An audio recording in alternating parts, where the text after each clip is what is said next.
In 2019, for the first time in the years of the European Commission's existence, the institution came to be headed by a woman. After some debate, the responsible actors agreed on Ursula von der Leyen. Federal Chancellor Angela Merkel emphasized the role of a former Minister of Defense in easing the refugee crisis in Europe and promoting the creation of a multinational military group in Lithuania, strengthening the presence of NATO in the region. Von der Leyen was born in Brussels in 1958.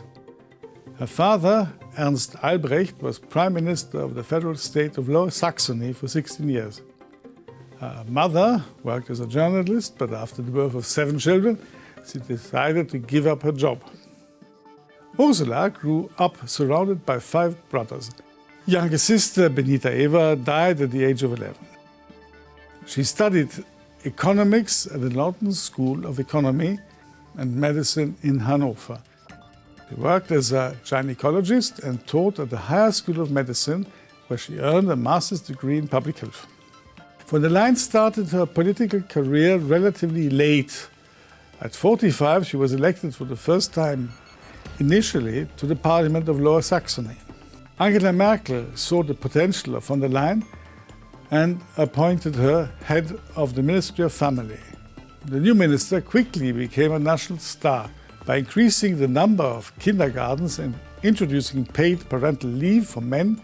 She did not follow the traditionally conservative party lines of the CDU. Sure enough, party members accused Ursula of undermining traditional family values. In 2009, von der Leyen became Minister of Labour.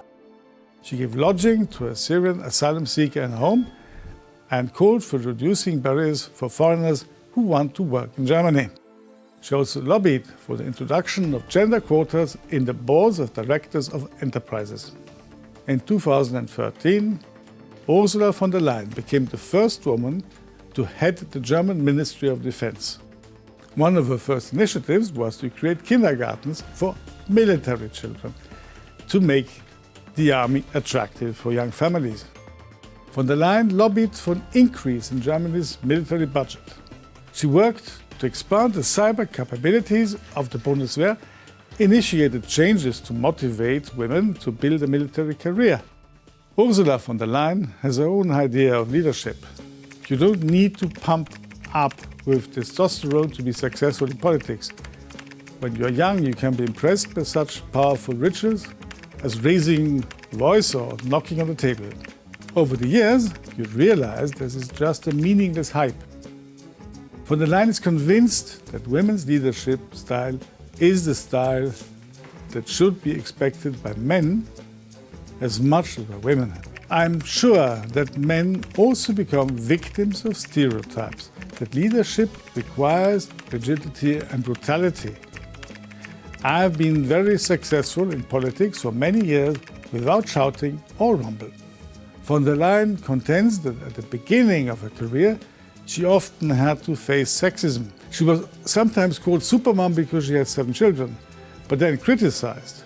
Why does she have 7 children, but she's never home? No need to explain how to do everything with your 7 children, husband and home in Hanover, says von der Leyen. Journalists ask such questions because they believe that women with children cannot seek to hold influential positions. In Germany, it is traditionally considered that senior positions demand complete self-sacrifice. In most cases, this is complete nonsense, said von der Leyen.